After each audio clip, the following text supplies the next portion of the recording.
Welcome to Senior Professor of College of Arts and Science, Amlapuram. My name is Vayavar Prasad. ఈరోజు final year నుంచి elective పేపర్లో మనం second unit నుంచి ఒక lesson మనం చూస్తాం. ఏంటంటే సెకండ్ యూనిట్ నుంచి మన లెసన్ అంటే ఆల్రెడీ లాస్ట్ క్లాస్లో త్రిరాజ్య సంధి గురించి మనం చూసాం. ఈ త్రిరాజ్య సంధి గురించి మనం చూసినప్పుడు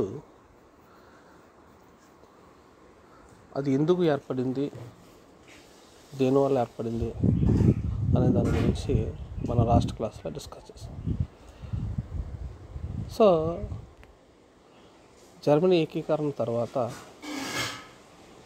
జర్మనీని ఒక ఉన్నతమైన దేశంగా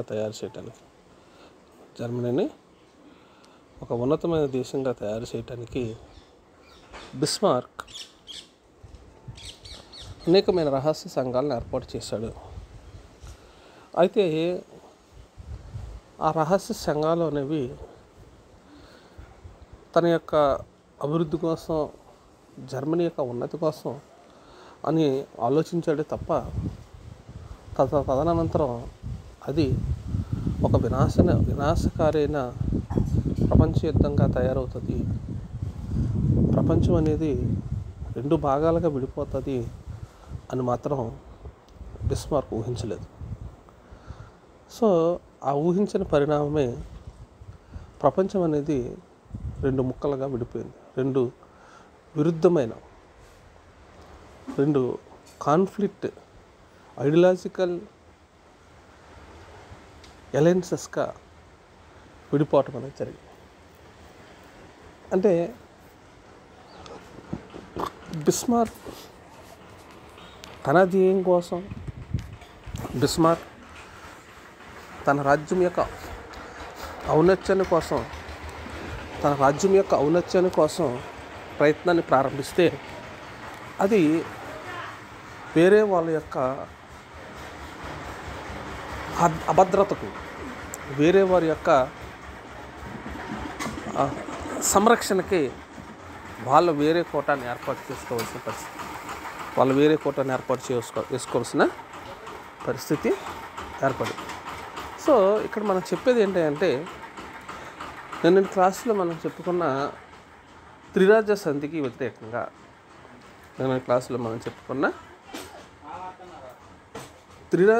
వ్యతిరేకంగా ట్రిపుల్ ఎంటిటీ అనే ఇంకొక కూటమి, దీనికి విరుద్ధంగా పరస్పరం విరుద్ధ కూటమి. ట్రిపుల్ ఎంటిటీ అంటే త్రైపాక్షిక కూటమి అనే ఒక కూటమి ఏర్పడింది. ఇలా ఏర్పడటం వల్ల ప్రపంచం అనేది రెండు పరస్పరము విరుద్ధమైన కూటాలుగా విడిపోవటం,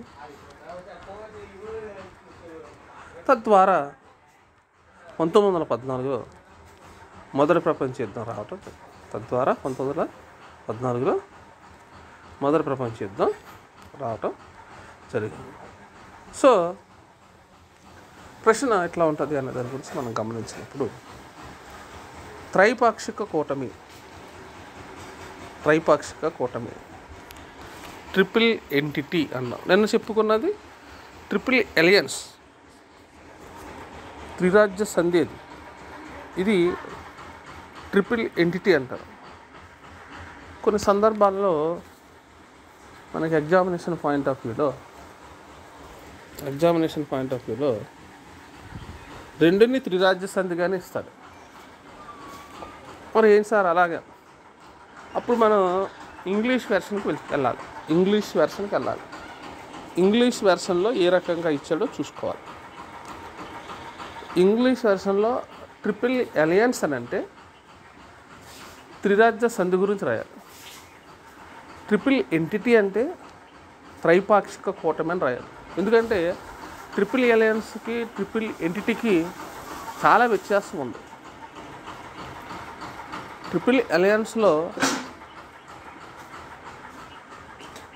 జర్మనీ, ఆస్ట్రియా, ఇటలీ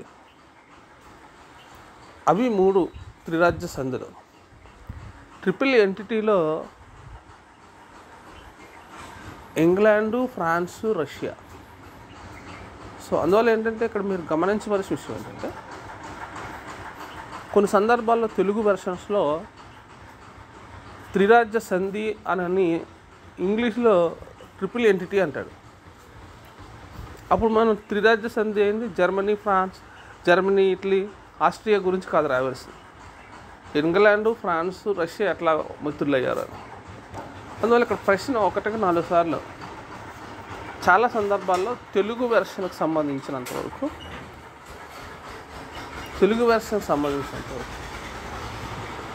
కాకుండా ఇంగ్లీష్ వెర్షన్లో కూడా మనం ఒక్కొక్కసారి చూసుకుని ఇంగ్లీష్ వెర్షన్లో కరెక్ట్ వర్డింగ్ ఉంటుంది కాబట్టి అది ఒకటి చూసుకోవాలి. మీరు అది కొంచెం జాగ్రత్తగా గమనించాలి. చూస్తున్నాం. సో ఇక్కడ మనకి ఈ త్రైపాక్షిక కూటమి గురించి మనం చూద్దాం. ఈ త్రైపాక్షిక కూటమి గురించి మనం చూసినప్పుడు క్వశ్చన్ ఏంటంటే త్రైపాక్షిక కూటమి ట్రిపుల్ ఎంటిటీ లేక త్రిదేశ సౌహార్దము అంటారు.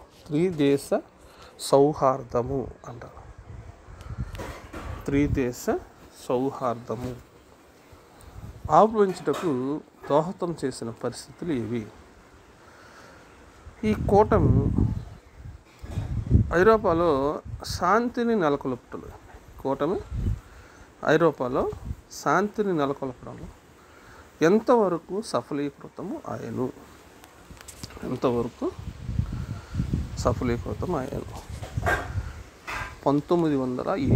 చాలా ప్రాముఖ్యమైన డేటు. ఎంతవరకు సఫలీకృతము ఏమో ఇది మన ప్రశ్న. సో ఈ కూటమి ఏర్పడిన తరువాత ఏ రకమైన సమస్య రాకపోతే అది సఫలీకృతమైందని చెప్పాలి.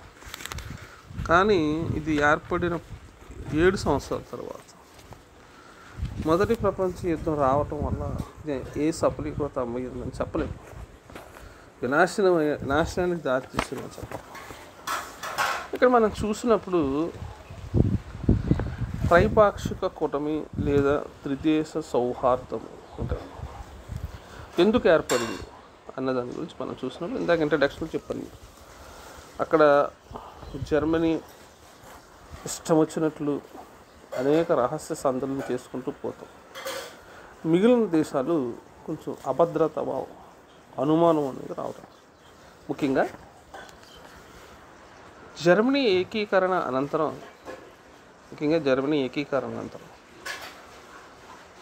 మొదటి ప్రపంచ యుద్ధ ఆరంభం. జర్మనీ ఏకీకరణ ఎప్పుడు జరిగింది? 1870లో జరిగింది. మొదటి ప్రపంచ యుద్ధం 1914.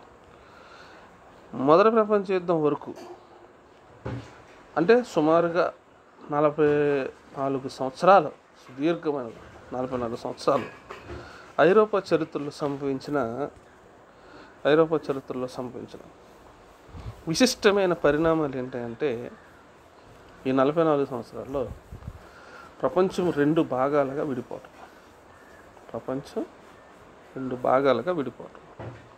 ఒకటి త్రిరాజ్య సంధిగా, రెండవది త్రైపాక్షిక కూటమిగా.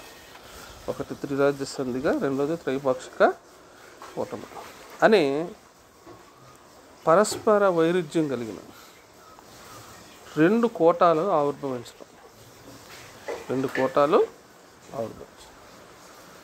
శాంతి కాలమున ఇలాంటి కోటాలు ఏర్పడటం అంటే ప్రపంచం అంతా కూడా శాంతియుతంగా ఉన్నప్పుడు ఇలాంటి కోటాలు ఏర్పడటం ప్రపంచ చరిత్రలో ఇదే మొదటిసారి. ఇట్టి కోటాలు ఏర్పడటకు ముఖ్య కారకుడు ఎవరంటే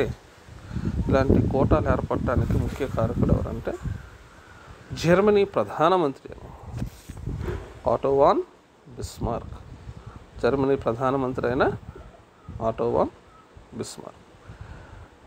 జర్మనీ ఏకీకరణ సాధించిన తర్వాత బిస్మార్క్ దండోపాయాన్ అంటే the blood and iron policy విధానానికి స్వస్తి చెప్పి జర్మనీ రాజ్యం సుస్థిరతకి శాంతియుత మార్గాలను అనుసరించారు. శాంతియుత మార్గాలని అంటే ఇతను ఇంకా ఏ రకమైన యుద్ధాలకి వెళ్ళకూడదు, ఏ రకమైన గొడవలకి వెళ్ళకూడదు అనే ఉద్దేశంతో తన యొక్క రాజ్యాన్ని అభివృద్ధి చేయటానికి శాంతియుత మార్గాలను అనుసరించారు. సడన్ యుద్ధంలో అంటే ఫ్రాంకో ప్రషియా పరాజయం పొందిన తర్వాత ఫ్రాన్స్ ఏనాడైనా జర్మనీపై పగ సాధించినని జర్మనీని సమైక్యతను పురోగతిని ఫ్రాన్స్ సహింపదని బిస్మార్క్ వస్తుంది.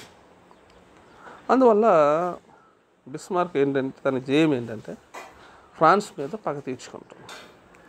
ఎలా తీర్చుకోవాలి పగ అని అన్నదాన్ని గురించి చూసినప్పుడు ఫ్రాన్స్ని ఏకాకిని చేసి ఐరోపా రాజ్యాలన్నీ జర్మనీ మిత్ర రాజ్యాలుగా ఉండేటట్లు అనేక చర్యలు తీసుకున్నాం. ఐరోపాలో ఫ్రాన్స్ని ఏకాకిని చేసి ఆ రాజ్యాలన్నీ జర్మనీకి మిత్రులుగా చేయడానికి అనేక చర్యలు కైకొన్నారు. దాంట్లో భాగంగా మనం చూసినప్పుడు 1872లో రష్యా ఆస్ట్రియాలతో కలిసి త్రిసామ్రాట మిత్రమండలి చేసి రష్యా ఆస్ట్రియాలతో కలిసి లాస్ట్ క్లాసులో చూసాము. అలాగే రష్యా ఆస్ట్రియాల మధ్య విభేదాల వల్ల 1879లో రష్యాకు వ్యతిరేకంగా ద్విరాజ్య సంధి అనే ఒక రహస్య సంధిని చేసుకుంది. తర్వాత ఇది ఇటలీని చేర్చుకుని 1882లో త్రిరాజ్య సంధిని ఏర్పాటు చేశాం. మళ్ళా రష్యాతో ఫ్రాన్స్ మైత్రి పెట్టుకుంటుందేమన్న ఉద్దేశంతో రష్యాతో 1887లో పునర్భద్రతా సంధి చేసుకున్నాం. ఇట్లా బిస్మార్క్ తన పదవీ కాలం అంతా ఫ్రాన్స్ని ఏకాకిని చేసి ఐరోపా రాజ్యాలన్నింటినీ తన చెప్పు చేతుల్లో ఉంచుకోవాలని. కానీ బిస్మార్క్ పతనానంతరం జర్మనీ చక్రవర్తి అయిన కైజర్ రెండవ విలియం అవివేకమైన గర్వహంకార విదేశాంగ విధానం వల్ల ఐరోపా రాజకీయాలతో అనూహ్యమైన మార్పులు జరిగాయి. ఇలాంటి మార్పుల్లో ప్రముఖమైందే త్రైపాక్షిక కూటమి లేకపోతే త్రిదేశ సౌహార్దము. సో అక్కడ మనం గమనించినప్పుడు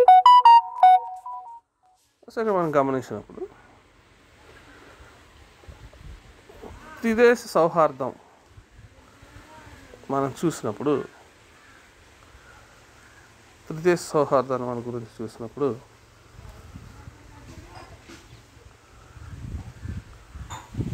త్రైపాక్షిక మైత్రి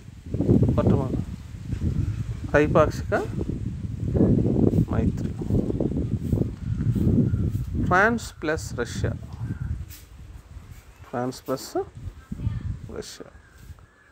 1895. బిస్మార్క్ రష్యాతో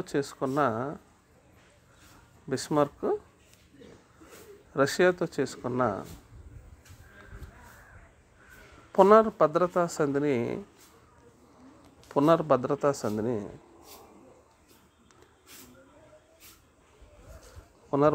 సంధిని కైజర్ రెండవ విలియం మరలా పునరుద్ధరించలేదు. దీంతో రష్యా కోపగించి ఐరోపాలో మిత్రుల కోసం వెతకటం ప్రారంభించింది. అంటే రష్యాకి మిత్రులు లేరు. అట్ ద సేమ్ టైం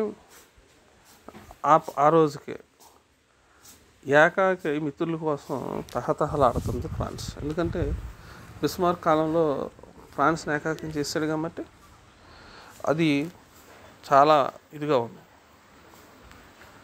అలాంటి సమయంలో ఏకాకిగా ఉన్న సమయంలో, తహతహలాడుతున్న సమయంలో ఫ్రాన్స్ తన అవకాశం కోసం వినియోగించుకుని రష్యాతో సంబంధాలు నెలకొల్పారు. రష్యాతో సంబంధాలు నెలకొల్పారు. పైగా రష్యా ఆర్థిక అభివృద్ధికి జర్మనీ ఆర్థిక సహాయం నిరాకరింపక ఫ్రాన్స్ సహాయం చేశాం. ఇంకా ఇంగ్లాండ్ దేశం త్రిరాజ్య సంధి నందు చేరనేమన్న భయం ఫ్రాన్స్కుంది. ఇలాంటి పరిస్థితుల్లో జర్మనీని ఆవగించుకున్న ఫ్రాన్స్, రష్యాలు 1895లో ద్విపక్ష సంధి చేసుకుంది. ఈ సంధి ప్రకారం పరారాజ్యాలు తమపై దాడి చేసిన ఒకరినొకరు సహాయం చేసుకోవటానికి, అవసరమైన సమిష్టిగా వ్యవహరించడానికి అంగీకరించాను. ఈ సంధితో, ఈ ద్వైపాక్షిక మైత్రితో ఫ్రాన్స్ యొక్క ఏకాకితనం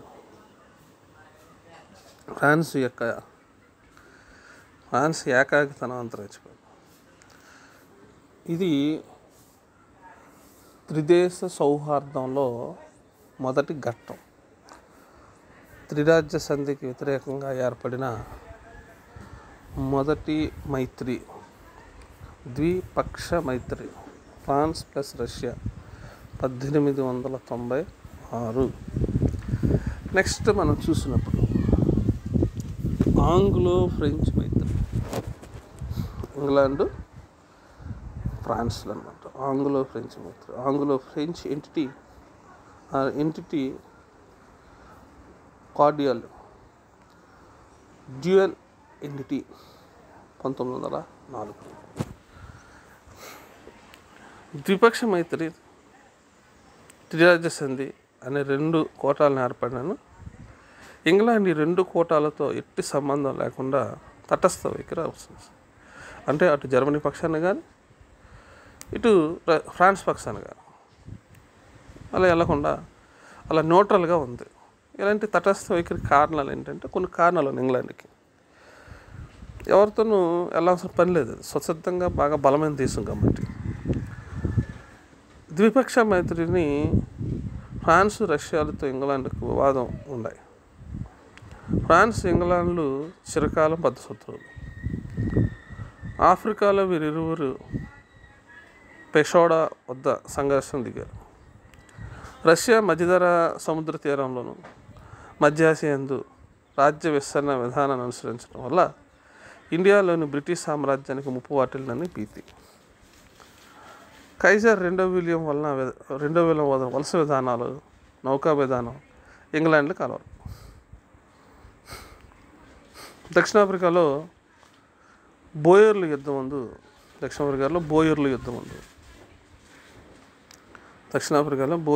ఉంది.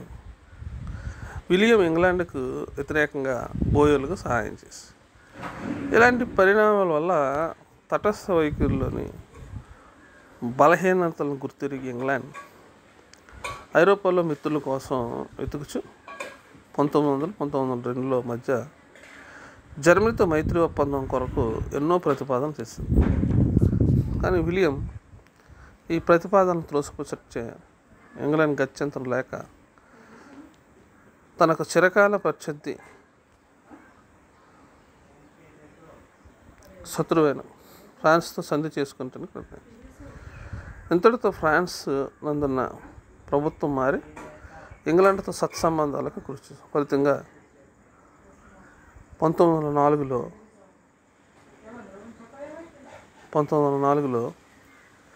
ఇంగ్లాండ్ ఫ్రాన్స్ల మధ్య మైత్రి కుదిరింది. దీన్ని ఆంగ్లో ఫ్రెంచ్ సౌహార్దము అంటారు. ఈ సౌహార్దం ప్రకారం ఈజిప్ట్ నందు ఇంగ్లాండ్ అధికారాన్ని ఫ్రాన్స్ గుర్తింపగా మొరాకో నందు ఫ్రెంచ్ అధికారాన్ని ఇంగ్లాండ్ గుర్తించింది. ఇంకా అనేక సమస్యలపై రెండు దేశాలు సమన్వయం. మొరాకోలో ఫ్రాన్స్కి వ్యతిరేకంగా రెండో విలియం అనుసరించిన విధానాన్ని సౌహార్ద మండలి విజయవంతంగా ప్రతిఘటించారు. తుదకు మొరాకోపై ఫ్రాన్స్కి అధికారం ఉన్నట్లు జర్మనీ గుర్తించింది. ఇట్లా ఆంగ్లో ఫ్రెంచ్ మైత్రి మరింత బలపడటం. ఆంగ్లో ఫ్రెంచ్ మైత్రి మరింత ఇట్లా ఆంగ్లేయులు ఫ్రెంచ్ వారు ఎప్పుడైతే కలిశారో ఐరోపాలో ఒక వినూతనమైన విధానం అనేది చాలా కాలం కొన్ని వేల సంవత్సరాల నుంచి బద్ధ శత్రువులుగా ఉన్న ఇంగ్లాండ్ ఫ్రాన్స్లు ఎప్పుడైతే కలిసారో ఇది ఒక ఆధునిక ఐరోపా చరిత్రలో ఒక వినూతనమైన ఘట్టంగా మనం తీసుకుంటాం. మూడవదిగా మనం చూసినప్పుడు ఆంగ్లో జపాన్ సంధి.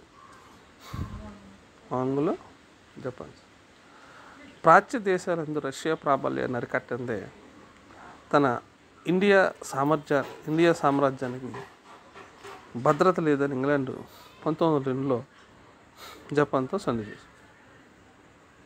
ఈ సంధి ప్రకారం రష్యాకు ఏ దేశమైన మద్దతు ఇచ్చినా రష్యా జపాన్ల మధ్య యుద్ధం సంభవించిన ఇంగ్లాండ్ జపాన్కు సాయం పడు. ఈ సంధి అనంతరం జరిగిన రష్యా జపాన్ యుద్ధంలో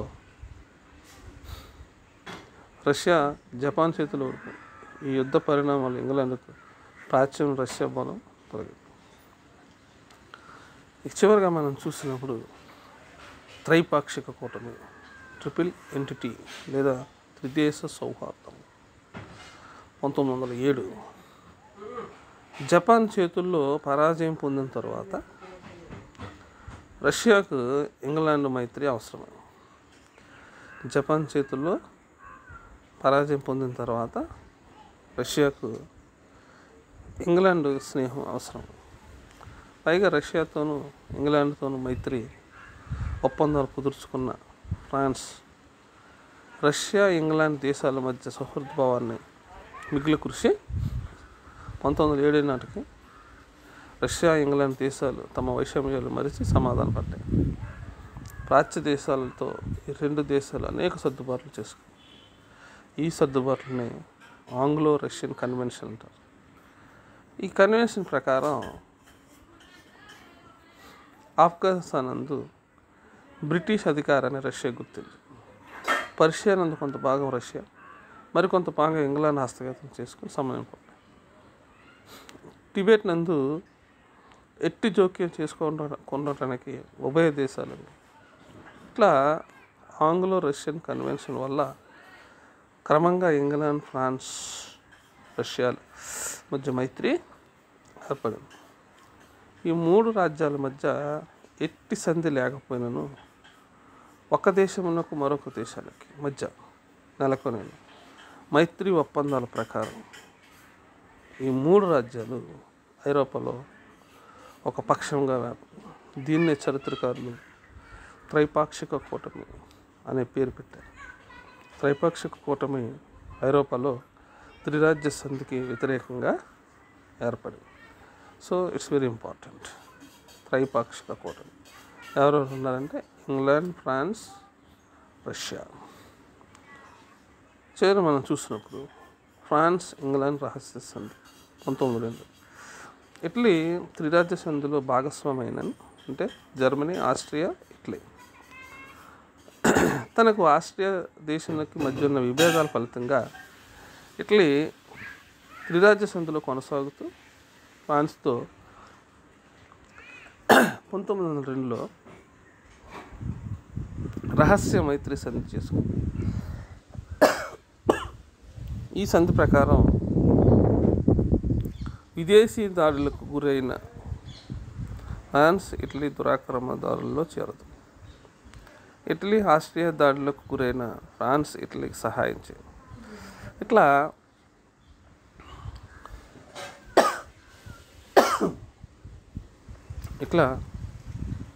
ఇటలీ త్రిరాజ్య సంధిలో త్రైపాక్షిక కూటమిలో సభ్యురాలు ఎదుట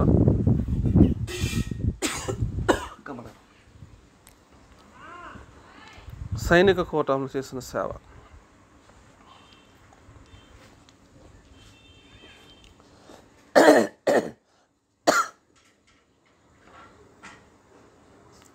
ఈ విధానం వల్ల ఐరోపా రాజ్యాలు పరస్పర విరుద్ధములైన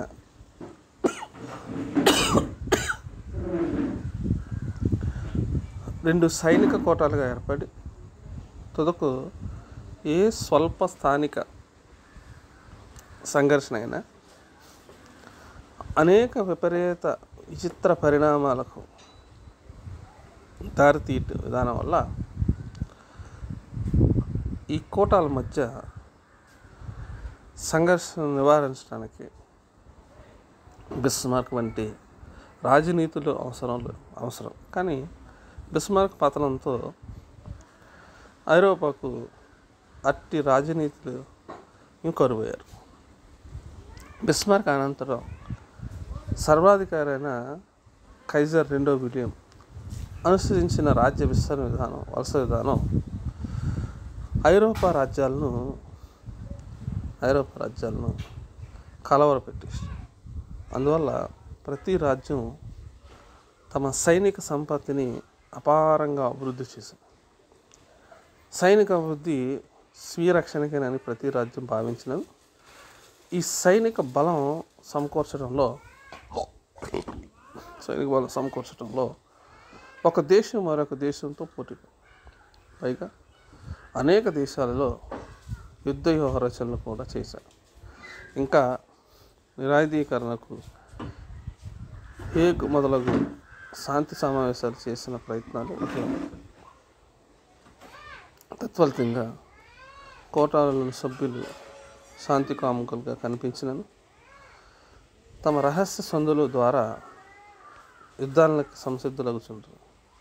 ఈ కోటాల మధ్య రాగద్వేషాలు పెంచుపెరుగుతాయి. ఇట్లా ఈ కోటాలు ఐరోపాలో సుస్థిర శాంతిని నెలకొల్పకపోగా మొదటి ప్రపంచ యుద్ధానికి దోహదం చేసింది. ఇట్టి కోటాలనే నేడు ప్రపంచం కొనసాగుతుంది. సో ఇది మనకి త్రైపాక్షిక కూటమి లేదా త్రిదేశ సౌహార్దం. అంటే ప్రపంచం రెండు విరుద్ధమైన కోటాలుగా, ఒకటి త్రిరాజ్య సంధి, రెండవది త్రిదేశ సౌహార్దము అనే. ఈ త్రిదేశ సౌహార్దాల్లో ఇంగ్లాండ్, ఫ్రాన్స్, రష్యా అట్లా ఏర్పడినాయి మనం చూస్తాం. మొట్టమొదటిగా ద్విపక్ష మైత్రి, డ్యూయల్ అలయన్స్, ఫ్రాన్స్ ప్లస్ రష్యాలు రెండు కలిసి, తర్వాత ఇంగ్లాండ్ ప్లస్ ఫ్రెంచ్లు కలిసి ఆంగ్లో ఫ్రెంచ్ మైత్రి, ఆ తర్వాత ఈ మూడు కలిసి ఒక కూటమిగా ఏర్పడటం త్రైపాక్షిక కూటమి లేదా త్రిదేశ సౌహార్దం 1907. ఇలా ప్రపంచం అనేది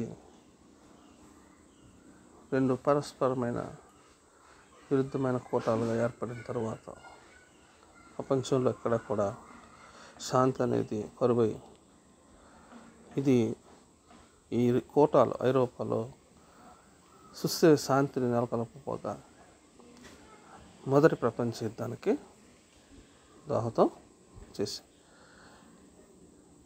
ఈ రష్యా జర్మనీ చేసిన, ముఖ్యంగా బిస్మార్క్ చేసిన ఈ విధానాల వల్ల